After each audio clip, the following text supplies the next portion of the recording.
항공우주산업 분야가 어떻게 발전되어 왔는지 레오나르도 다빈치에서 2020년 현재까지 역사적 사실과 에피소드를 중심으로 연대순으로 알아보도록 하겠습니다. 함께 출발해 보실까요? 1505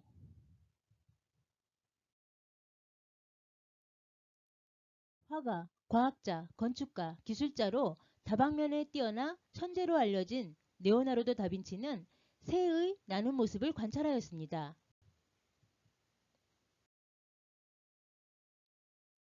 1505년 새의 비행 원리를 분석하여 날개치기 비행기계인 오르니톱터를 설계하여 새처럼 날려는 시도를 했었지요. 물론 설계에 머물렀지만 인간이 하늘을 날 수 있다는 꿈에 한층 다가갈 수 있는 많은 영감을 주었답니다. 1783년 9월 16일 베르사유 궁전에서 무슨 일이 벌어졌을까요? 종이 만드는 재직공장 아들로 돈이 많고 종이를 마음대로 사용할 수 있었던 프랑스 발명가 몽골 비행자가 높이가 무려 6층 아파트 크기만한 열기구를 만들어 비행에 성공하였답니다.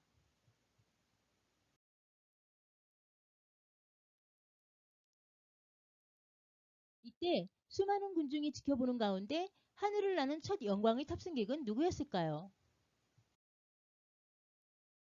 꼭이요. 꽥꽥. 매. 네, 혹시라도 일이 잘못될지도 몰라 사람 대신 수탉, 오리, 양을 첫 승객으로 태웠답니다. 그로부터 두 달 후인 11월 21일 로지에와 아를랑드 후작이 몽골피의 열기구에 탑승하여 950m까지 상승, 약 25분간 4km를 비행하여 인류 최초의 유인 비행의 역사를 썼습니다. 1891 어린 시절 누구나 한 번쯤 얇은 담요를 걸치고 소파에서 뛰어내려 보았겠지요? 날고 싶은 꿈은 누구에게나 잠재되어 있나 봅니다. 어린 시절부터 새를 좋아하고 어른이 되어서도 하늘을 날 생각에 글라이더에 푹 빠져 있던 사람이 있었어요. 바로 오토 릴리엔탈입니다. 1891년 흙으로 18m의 언덕을 만들어 글라이더 첫 활공 실험에 성공했지요. 릴리엔탈은 수많은 시행착오를 거치면서 2,500회 이상 비행을 하였는데 어느 날 글라이더 비행 실험 중 돌풍으로 인해 추락하여 사망하고 말았습니다. 발명가이자 직접 시험 비행까지 한 글라이더 연구에 헌신한 비행사로 진정한 세계 최초의 비행사라고 불리며 많은 사람들에게 큰 영향을 끼쳤습니다. 1900 독일 군인 출신이자 발명가인 체펠린이 내부 골격을 갖춘 비행선을 개발하여 성공시켜 여객 운송용으로까지 발전시킵니다. 체펠린사의 비행선 중 초호화 비행선으로 유명했던 힌덴부르크호가 1937년 독일을 출발하여 미국에 착륙을 시도하다 비행선 내부에 저장한 수소가 폭발하여 추락하는 대참사를 일으키게 되었고 이후 여객 수송용 비행선의 시대는 막을 내리게 되었습니다.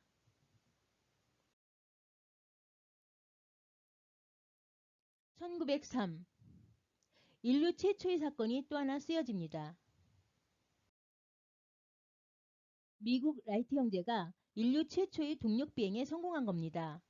라이트 형제는 자전거 공장을 운영하면서 비행기 제조에도 관심을 가지고 연구했어요. 라이트 형제가 동력 비행을 성공으로 이끌었던 것은 수평꼬리 날개를 만들어서 비행의 안정성을 크게 높인 점과 가솔린 엔진으로 비행기에 동력을 공급하여 오래 비행할 수 있도록 한 점이었죠. 최초의 동력 비행 성공의 기록은 플라이어호가 10km로 40m를 날았다는 거예요. 아주 미미한 기록이지만 당시로서는 동력 제어 비행으로 역사적 사건이었습니다. 훗날 항공이 눈부신 발전을 이루는데 밑거름이 되었답니다.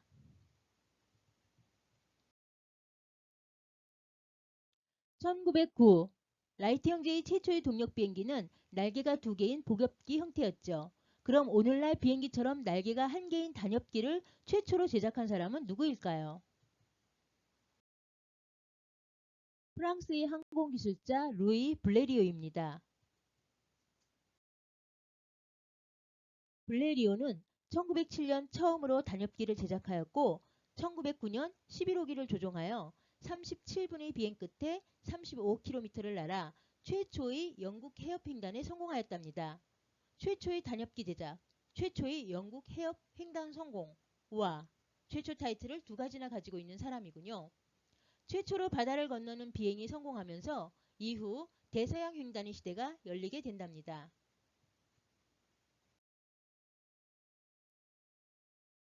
1927 1927년 5월 21일 온 유럽이 열광의 도가니에 휩싸였습니다. 무슨 일이 있었던 것일까요?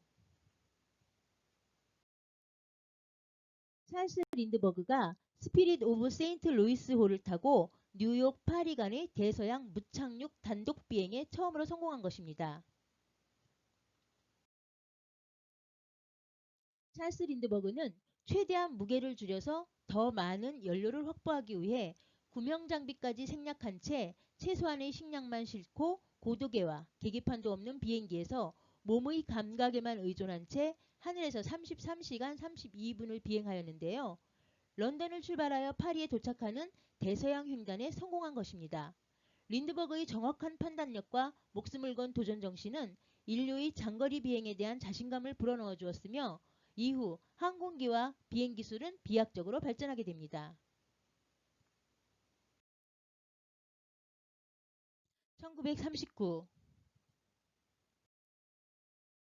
비행기가 더 빨라지는데 큰 역할을 한 것은 단연 제트 엔진입니다.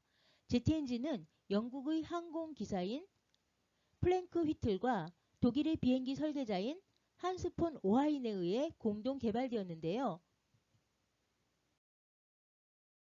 1939년 8월 27일 처음으로 제트 엔진을 장착한 하인켈 HE178이 첫 비행에 성공하였고요. 이후 최초의 제트 전투기 하인겔 HE280V, 최초의 실용 제트기 메셔슈미트 ME262 등이 첫 비행에 성공하며 바야흐로 제트 시대의 막이 오르게 됩니다. 1946 점점 더 빨라져 비행기가 소리보다 빠르게 이동할 수 있게 되었습니다. 소리의 속도, 즉 음속보다 더 빠르게 비행하는 비행기를 초음속 비행기라 하는데요.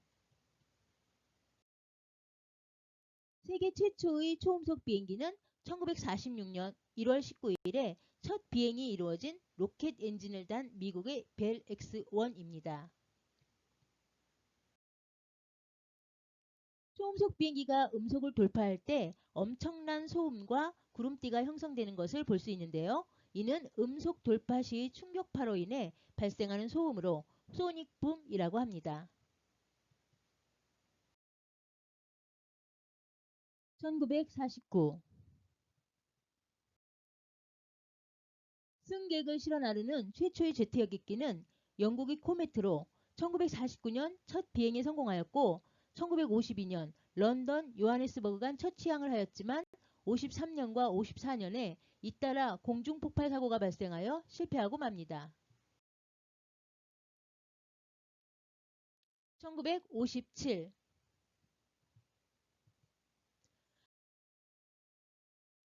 1957년 10월 4일 구소련에 의해 세계 최초의 인공위성인 스푸트니크 1호가 발사에 성공하였습니다. 크기는 직경 58cm, 무게 83.6kg이며 4개의 긴 안테나를 달고 있었는데요. 발사한 지 3달 만인 1958년 1월 4일까지 지구를 회전하다가 지구 대기권으로 들어와 타버려 수명을 다했습니다. 비로소 우주의 시대를 열었던 것입니다. 1961 드디어 인류가 우주를 비행하는 시대가 열렸습니다.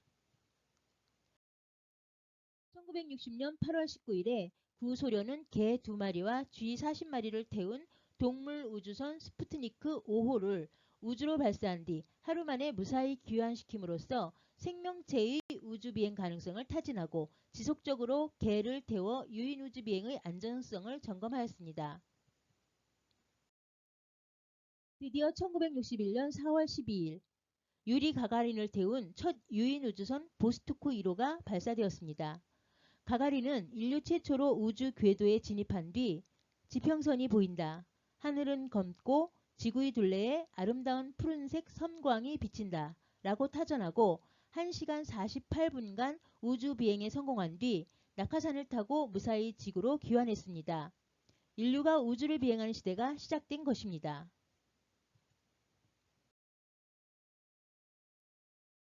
1969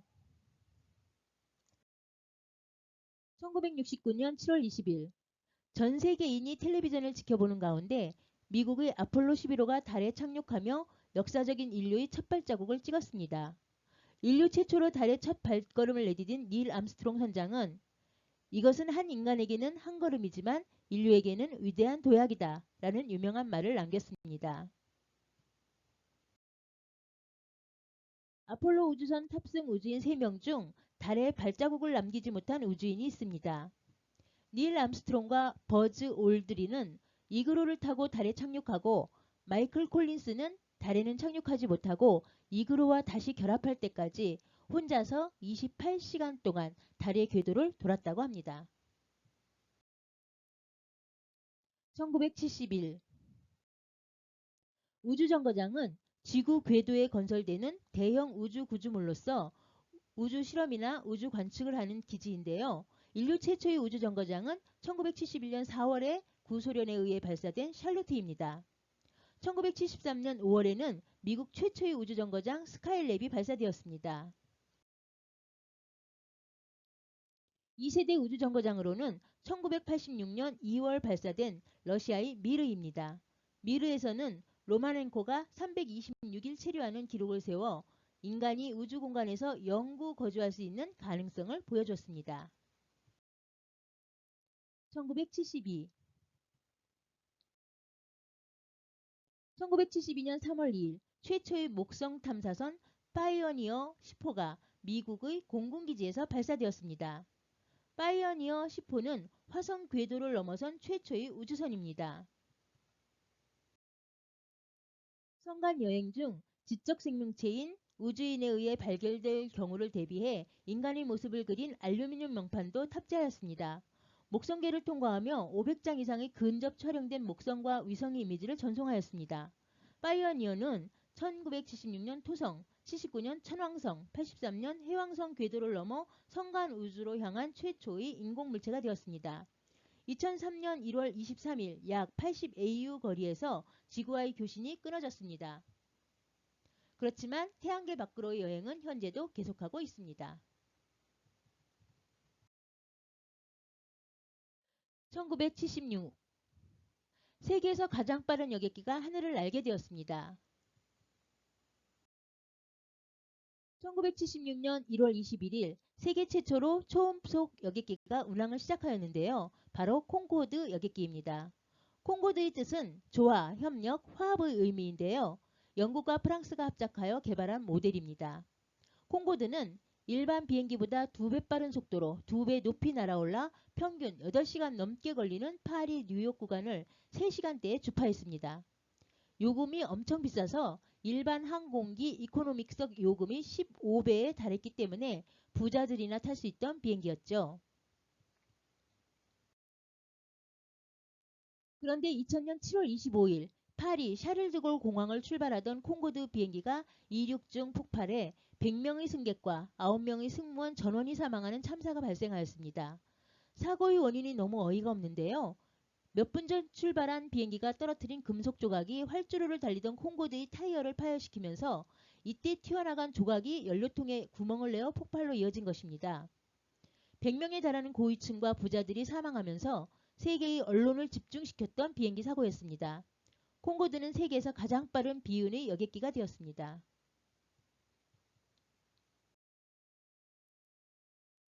1977 1977년 나사가 쏘아 올린 보이저 1, 2호 무려 41년 동안 우주를 떠다니고 있습니다. 보이저 1호와 2호는 무려 40년 가까이 태양계를 떠다니며 목성, 토성의 고리, 천왕성, 효왕성을 촬영하였습니다. 태양권 바깥에 있는 우주를 성간우주라고 하는데 보이저 1호는 2013년 태양권 밖 성간우주로 떠났습니다.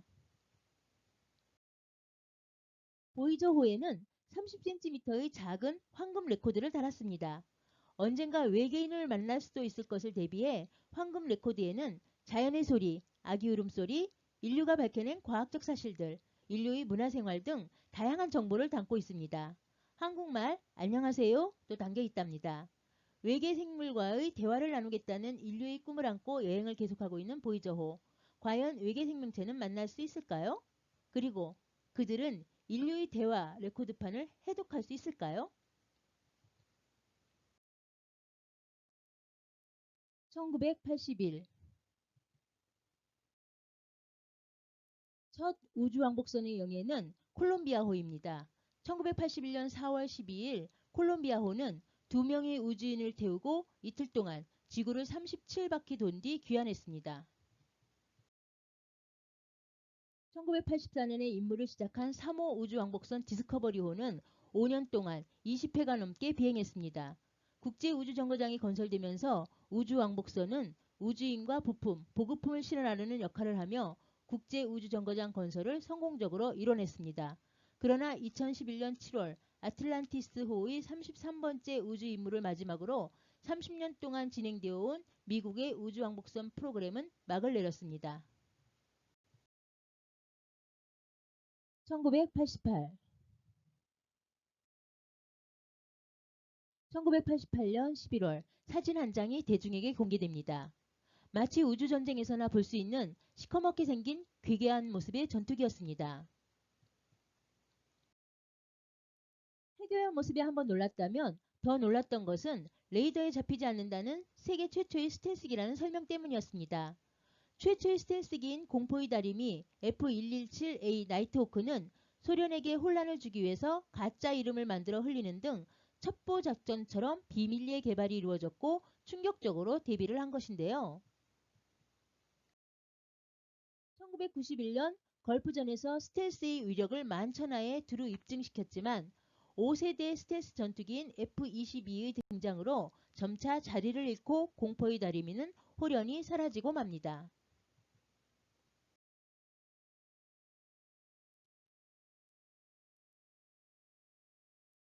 2011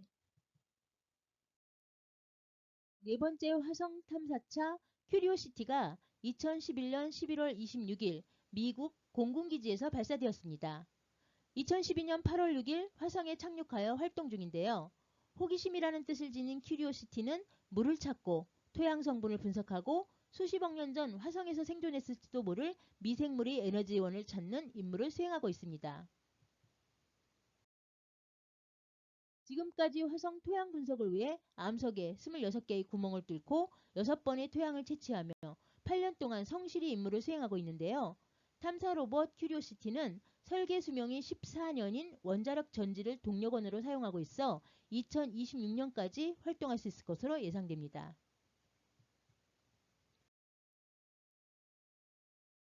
2016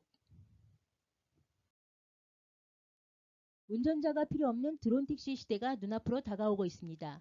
중국 드론 업체 이항이 개발한 이항 184 드론이 실제로 승객을 태우고 비행하는 테스트 영상을 공개했습니다.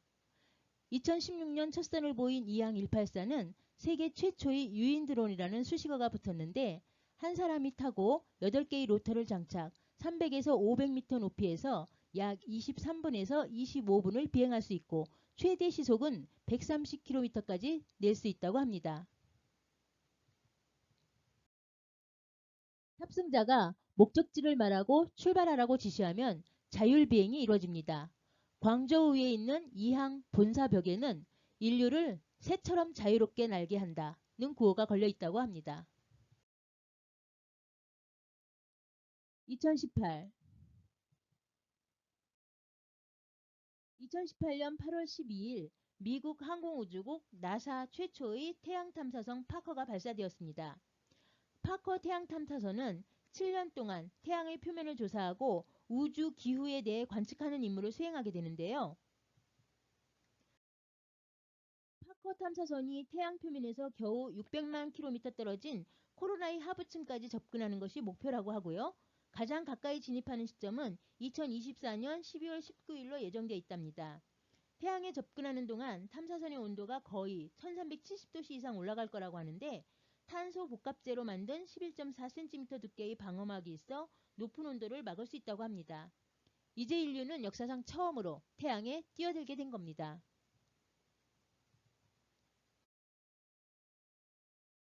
2020 미 동부시간 기준 2020년 5월 30일 오후 3시 22분 케네디 우주센터에서 첫 민간 유인 우주선 크루드래건이 발사에 성공하였는데요. 테슬라 최고 경영자 일론 머스크가 설립한 스페이스X라는 민간 우주 기업이 발사에 성공함으로써 민간 우주 탐사 시대가 열렸다고 볼 수 있습니다.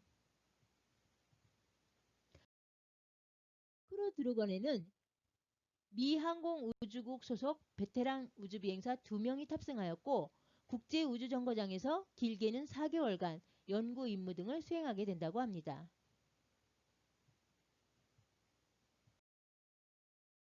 지금까지 1600년대부터 2020년 현재까지에 걸쳐 22개의 역사적 사실을 바탕으로 항공우주 역사를 알아보았습니다. 앞으로도 항공우주 산업 분야는 서프라이즈하게 눈부시게 발전할 것입니다. 기대되지 않으십니까? 이상으로 항공우주 역사 여행을 마치겠습니다.